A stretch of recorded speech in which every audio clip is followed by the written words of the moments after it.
Good morning. നാലാമത്തെ മോഡ്യൂളിൽ, അതായത് ഹസാർഡ് ഡിസാസ്റ്റർ ആൻഡ് മിറ്റിഗേഷൻ മെത്തേഡിൽ നമ്മൾ ഡിസാസ്റ്റർ മാനേജ്മെൻറ്റ് അല്ലെങ്കിൽ ഡിസാസ്റ്റർ മാനേജ്മെൻറ്റ് സൈക്കിൾ എങ്ങനെ ചെയ്യാം ഇതാണ് മെയിനായിട്ട് ചോദിക്കുന്ന ഒരു ഭാഗം. ക്വസ്റ്റ്യൻ വരുന്നത് ഈ ഭാഗം. അപ്പോൾ അതിന് എന്താണ് ഡിസാസ്റ്റർ മാനേജ്മെൻറ്റ് അല്ലെങ്കിൽ ഡിസാസ്റ്റർ മാനേജ്മെൻറ്റ് സൈക്കിൾ എന്താണ്? Disaster management include sum total of all activities, programmes and measures which can take up before, during and after the disaster. ഒരു അപകടം ഉണ്ടാകുന്നതിന് മുമ്പുള്ള പ്ലാനിങ്, സംഭവിക്കുമ്പോൾ ചെയ്യേണ്ട അല്ലെങ്കിൽ എമർജൻസി പ്ലാൻ, ആഫ്റ്റർ എന്ത് ചെയ്യണം, which the proposed to avoid disaster, reduce its impact or recover from its losses. അപ്പോൾ പോസ്റ്റ് ഡിസാസ്റ്റർ സ്റ്റേജ് ഉണ്ട്, പ്രീ ഡിസാസ്റ്റർ സ്റ്റേജ് ഉണ്ട്.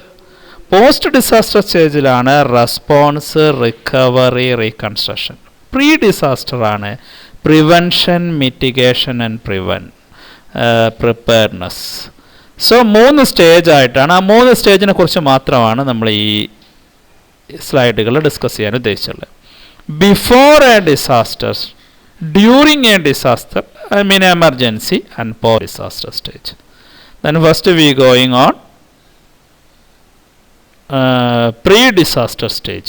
പ്രീ ഡിസാസ്റ്റർ സ്റ്റേജിൽ first one is the preparation of zone mapping, second predictability, 3 forecasting, 4 warning, disaster preparedness plan, land use zone mapping, preparedness through IEC, that is information, education and communication.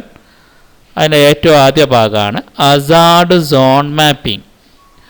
ഓരോ പ്രദേശങ്ങളെയും വ്യത്യസ്ത സോണായിട്ട് തിരിക്കുക, കൂടിയ അപകടം നൽകുന്നത്, കുറഞ്ഞത്. Disaster mapping is a tool for assessing, storing, conveying information on the tile of geographical location of a disaster occur and spread the effect or probable effect of a disaster. അതിൻ്റെ രണ്ടാമത്തെ സ്റ്റേജാണ്. അങ്ങനെ കഴിഞ്ഞു കഴിഞ്ഞാൽ പ്രഡിക്റ്റബിലിറ്റി, പ്രഡിക്റ്റ് ചെയ്യുക. Predictability of the disaster is the key to understand its nature and thereby access chance to occur and fury for an event. Predictability is an attribute real application of to natural disaster. Man-made disaster, that is human error or a mechanical fault or organization failure that is possible for disaster. So we have to predict how much the effect. Then the forecasting means the nature of the disaster that have a fair amount of inherent predictability. Forecasting is the next step in disaster management. Forecasting has based on the sound scientific principle, operational proven technique. ഇപ്പോൾ നമ്മൾ എന്ത് ചെയ്യുന്നുണ്ട്, മഴ പെയ്യുന്നതിന് മുമ്പ് സ്വാഭാവികമായിട്ട് എന്ത് ചെയ്യുന്നുണ്ട്, മഴ പെയ്യാൻ സാധ്യതയുണ്ട്. അതിൻ്റെ അറ്റ്മോസ്ഫിയറിക് കണ്ടീഷന്, ബാക്കിയുള്ള കാര്യങ്ങൾ അതിൻ്റെ ഉപഗ്രഹങ്ങളെ കൊണ്ട് ഉപയോഗിച്ചിട്ട് ടോപ്പ് അറ്റ്മോസ്ഫിയറിൽ എന്താണ് സംഭവിക്കുന്നത്, ഗ്രൗണ്ടിൽ എന്താണ്, അതിൻ്റെ വേരിയസ് പാരാമീറ്റർ, ടെമ്പറേച്ചർ വേരി ചെയ്യുന്നത്, കാറ്റിൻ്റെ സ്പീഡ്, അങ്ങനെ പല കാര്യങ്ങൾ കൺസിഡർ ചെയ്തിട്ടാണ് ഫോർകാസ്റ്റിംഗ് തീരുമാനിക്കുന്നത്. അങ്ങനെ തീരുമാനിച്ചു കഴിഞ്ഞാൽ അടുത്തതാണ് വാർണിംഗ് കൊടുക്കുക എന്നുള്ളത്. Once the forecast is available regarding an anticipated disaster event, it is converted quickly into area specific, time specific warning. The warning is also need user specific because the capacity of the different user to withstand or the impact of a disaster is different. Then the interrelation means First item is predictability, forecasting and warning. ഇവർ തമ്മിലുള്ള interrelationship is very clear cut ആയിട്ട് എന്തായിരിക്കണം, ഒരു തീരുമാനം ഉണ്ടാവണം. Then the repeat of warning can only issue on the basis of a useful, reliable forecast data ഉണ്ടാവണം.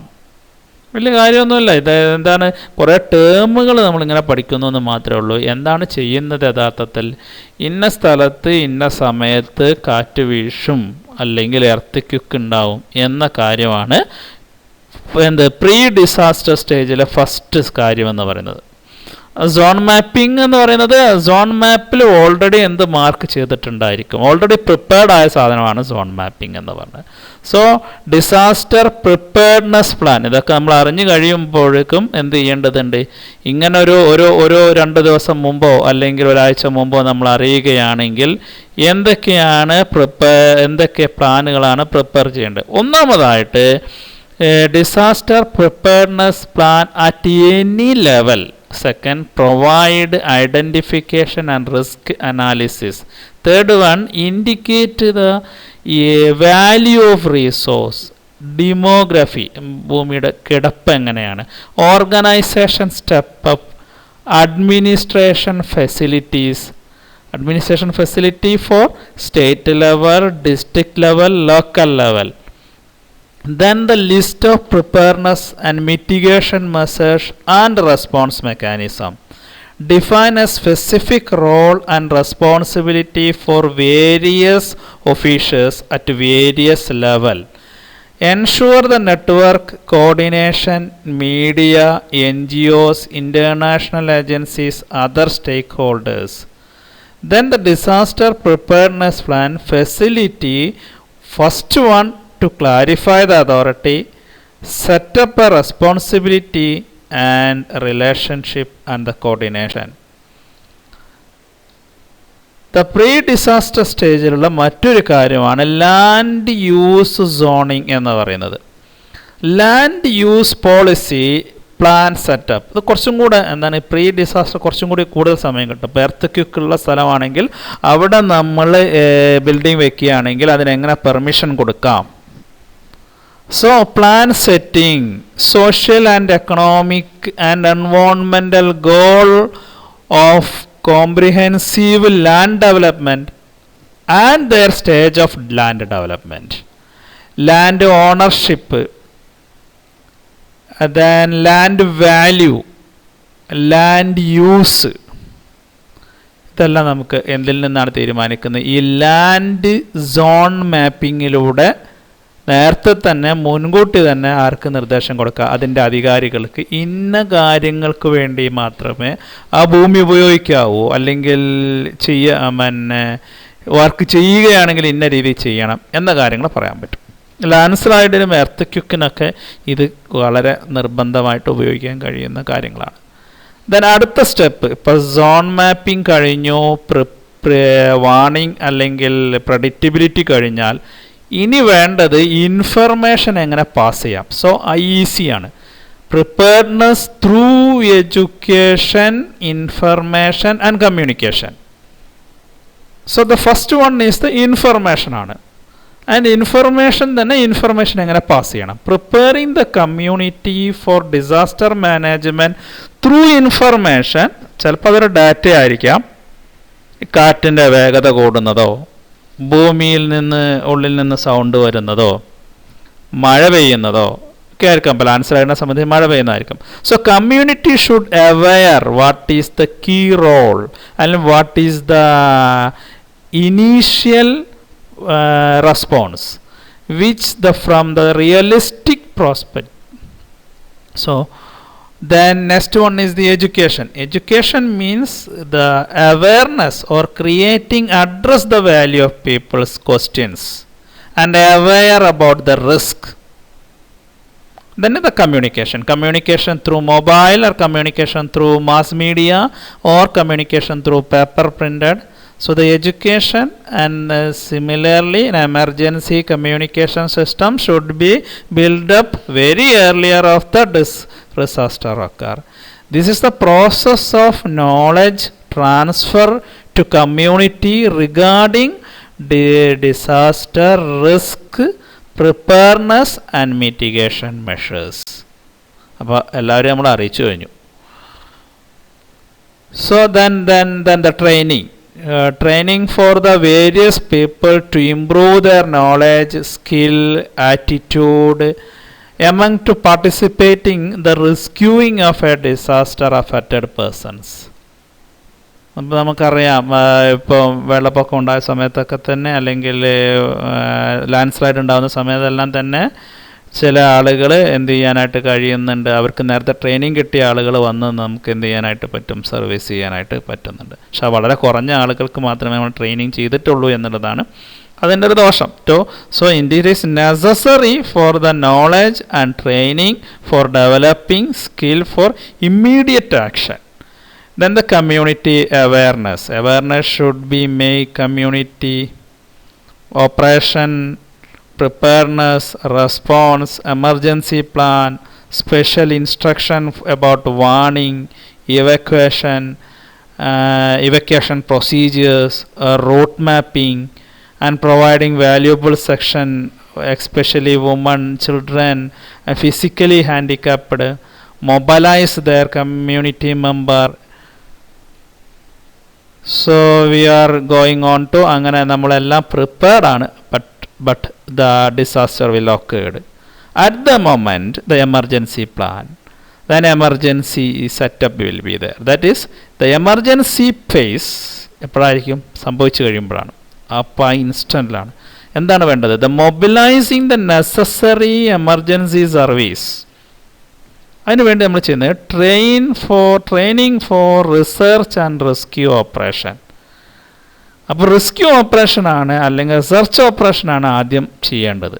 ജീവനോടെയോ അല്ലെങ്കിൽ dead ബോഡിയോ ആദ്യം റിസർച്ച് ചെയ്ത് റെസ്ക്യൂ ചെയ്യുക എന്നുള്ളതാണ്. പരമാവധി ജീവൻ നിലനിർത്തിക്കൊണ്ട് തന്നെ റെസ്ക്യൂ ചെയ്യുമ്പോഴാണത് സക്സസ്ഫുൾ ആവുന്നത്. അതിനുവേണ്ടി ആദ്യം ഉപയോഗിക്കുന്നത് army, paramilitary forces, NCC cadet, postman, panchayat, NGOs, community leaders.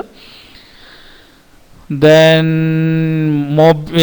Air വഴി ലിഫ്റ്റ് ചെയ്യാനാണെങ്കിലും ലാൻഡ് ഹില്ല് പോലുള്ള ഏരിയകളിൽ മൂവ് ചെയ്യാൻ പറ്റുന്ന എക്യുപ്മെൻ്റ് ആയാലും instant communication system is prepare and installed. Inventory rescue equipments, availability and employment. The life detection devices or dog, portable generator and pump light, drilling equipments, RCC cutter, crane, special lightweight equipments for and life saving and survival kit, first aid. So then the first one is the rescue, second one is the immediate relief operation is carried out. Emergency relief is a provision of humanitarian basis of material aid and emergency medical care necessary to save and preserve human life. ഡോക്ടറെ കാത്തുക്കാൻ സമയം ഉണ്ടാവില്ല. So one of them is ഇതിൻ്റെ aim എന്ന് പറയുന്നത് limited the casualties, elevate the hardship and sufferings, restore essential life support and a communication system, mitigation of further damage and losses, provide fund for subsequent recovery. First one is the notice and warning, second one is the immediate public safety, third one is the property safety, public welfare, restoration. Length of each stage depends upon the emergency situation. Then search, നമ്മൾ നേരത്തെ കണ്ടു, search and rescue, the medical aid and provide sufficient water and food, shelter, പലപ്പോഴും ഷെൽട്ടറിലേക്ക് മാറ്റേണ്ടി വരും, temporary supply, health and sanitation information, scrutiny ഒക്കെ റെസ്ക്യൂവിൻ്റെ ഭാഗമായിട്ട് തന്നെ ചെയ്യേണ്ടതാണ്. Immediate stage searching. Second stage is to able to reach, അവരുടെ ബന്ധുക്കളടുത്തെത്തുക.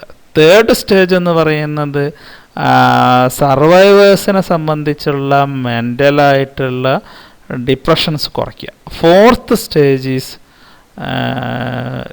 ഭാഗങ്ങൾ ക്ലിയർ ചെയ്യുക, റോഡ് ക്ലിയർ ചെയ്ത് കൊടുക്കുക. Then assessment survey. അപ്പോൾ first operation is over, that is research and rescue operation is over, not fully over. The assessment survey. Assessment survey mainly എത്ര പേര് മരിച്ചു, എത്ര പേരെ ജീവനോടെ രക്ഷപ്പെടുത്തി, ഇനി എത്ര പേര് കുടുങ്ങിക്കിടപ്പുണ്ട്. Then identify the information of needs and source of reliable data, collection of data, analysis and interruption of data.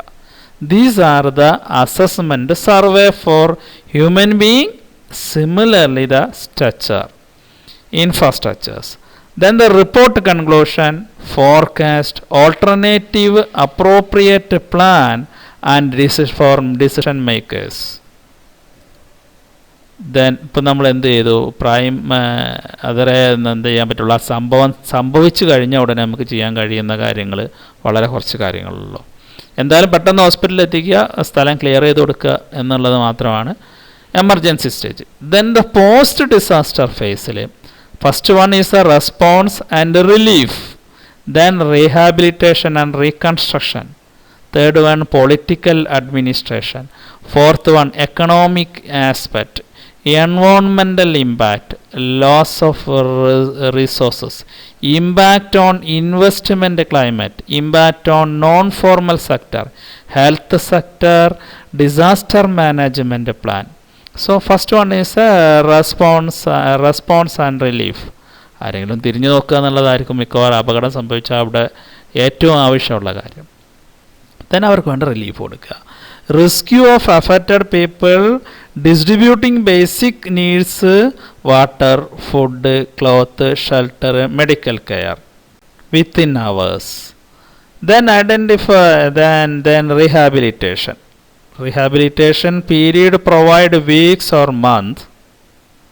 Rehabilitation reconstruction is the heart of the disaster recovery phase.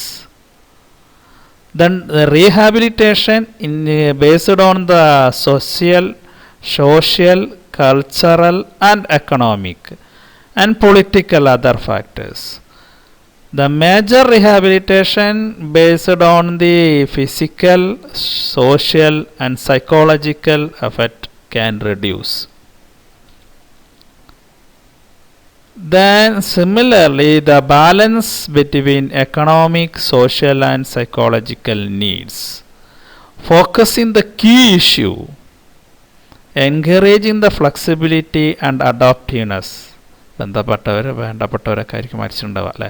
So promoting the systematic damage assessment, political administration aspects.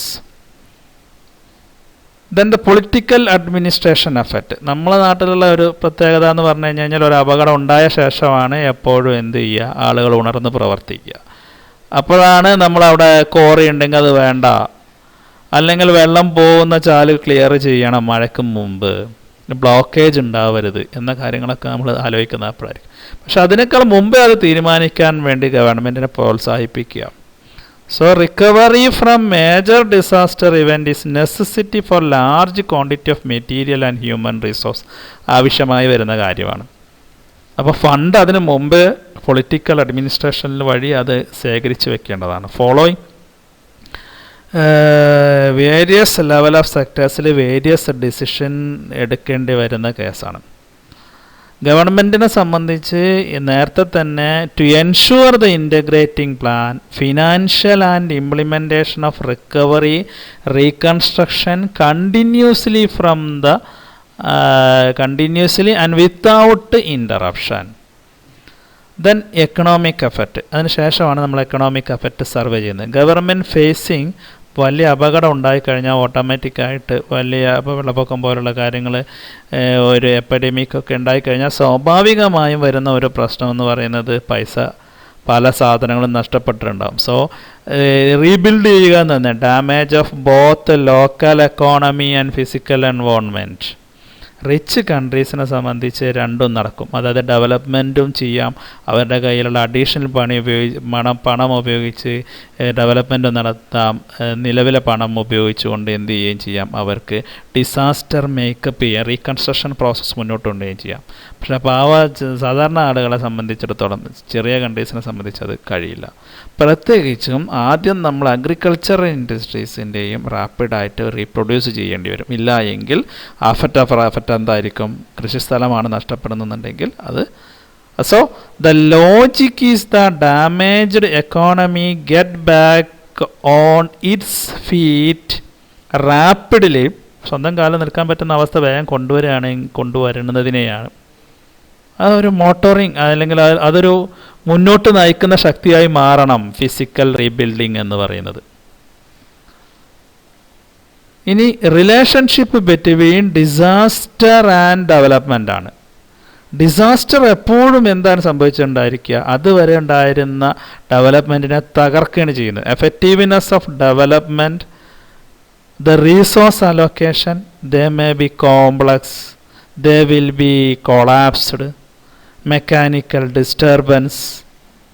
So first one, loss of resources, interruption in progress, negative impact on invest climate, dispersion of non-formal sectors. ഇപ്പോൾ loss of resources നമുക്കറിയാം, development ചെയ്തുകൊണ്ടിരിക്കുന്ന സമയത്ത് ഒരു disaster ഉണ്ടായാൽ wipe out the product of investment. Primary low of development is resources that occur the damage to capital stock and inventory. ഇപ്പോൾ സ്റ്റോമാണ് ഫാക്ടറികളെ, fish പോട്ടുകളെ ഒക്കെ ആയിരിക്കും നശിപ്പിക്കുക. അപ്പോൾ loss of resource, earthquake ആണെങ്കിൽ building, public institution, shifting of resources. സ്വാഭാവികമായിട്ട് ആളുകളെ മാറ്റി താമസിപ്പിക്കേണ്ടി വരും, കടയും മറ്റേ റോഡ് ബാക്കിയുള്ള കാര്യങ്ങൾ മാറ്റേണ്ടി വരും. അങ്ങനെ മാറ്റുന്ന സമയത്ത് development activity can also be negative impact by interrupting ongoing progress of shifting resources. Secondary effect is the economic impact including inflation, balance of payment problem, increasing expenditure, decreasing monetary services. Then the relationship between disaster and development is impact on investment climate. പലർക്കും invest ചെയ്യാൻ പേടിയായിരിക്കും. കാരണം എന്താ, ഇങ്ങനെ continuous ആയിട്ട് ഹസാർഡോ ഡിസാസ്റ്ററോ സംഭവിക്കുന്ന ഒരു സ്ഥലത്ത് അതിന് സ്റ്റെബിലിറ്റി ഇല്ലല്ലോ എന്നാണ് ആദ്യം പറയാം. ഇൻഡിവിജ്വലിനെ സംബന്ധിച്ച് അയാളുടെ ലോസ് എന്ന് പറയുന്നത് അയാളുടെ ജീവിതത്തെ നന്നായി അഫക്റ്റ് ചെയ്യുന്നതാണ്. Then impact on non formal sector എന്ന് പറയുന്നത് നമ്മുടെ എക്കോണമിയുടെ വലിയൊരു പാർട്ട് നോൺ ഫോർമൽ സെക്ടറാണ്. എന്താണ് നോൺ ഫോർമൽ സെക്ടറിൻ്റെ ഒരു മെയിൻ പാർട്ടാണ് വീട് നഷ്ടപ്പെടുന്നത്. Then once the local business is disturb, indirect loss of employment and income for pure people. Small business sector is especially sensitive to price increases. Price കൂടാനാണ് സാധ്യത ഒരു disaster ഉണ്ടായിക്കഴിഞ്ഞാൽ. Additional relief effort, അപ്പോൾ സ്വാഭാവികമായിട്ട് അതിന് വേണ്ടി ഫണ്ട് വേറെ കൊണ്ടുവരണം. So that will affect the normal process of agriculture and personal household things. Then we got the disaster management interrelated to the human health ആണ്. സാധാരണ അപകടം സംഭവിച്ചാൽ ഫൈനൽ എന്താണ്, ഡെത്താണ്, മരണത്തെക്കുറിച്ചുള്ള പേടി. അതിൽ നിന്ന് ഉത്ഭവിക്കുന്ന മറ്റു രോഗങ്ങളായിരിക്കും. Then the reduce the recovery ചെയ്യാനുള്ള ശ്രമം തടയരുതത്. Then the first phase of comprehensive emergency management mitigation factor is people at risk, limit ability to escape from the disaster distortion and prevent reduce their livelihood distortion. And every community and individual should be impact of a disaster occur. So prepare the copying of resources and ensure the harmful effect of the disaster scale is limited. Everyone should receive an appropriate health care service.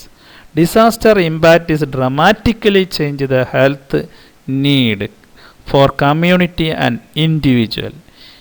Ability to health sector to meet those new needs. Then we go on to the direct effect is the injuries. നമുക്കറിയാം. അപ്പം മെയിനായിട്ട് എന്താണ് bone injuries ആയിരിക്കും, എല്ല് പൊട്ടുക. So rehabilitation should be take place for a 6 month. The health sector of the disaster management plan is developed with including participating all the key holders like doctors and insurance policy matters. It has to minimize the risk assessment of health sector mechanism for coordination and control and portable device handling and training for portable health instruments. A medical team should be prepared and rapidly employed in various activities. So disaster management പ്ലാൻ്റെ 3 പാർട്ടും 3 സൈക്കിളായിട്ട് 3 പാർട്ടും എസ്സേക്ക് separate ആയിട്ടല്ല essay ആയിട്ട് ചോദിക്കാൻ സാധ്യതയുള്ള ഒരു ഭാഗമാണ്. Thank you.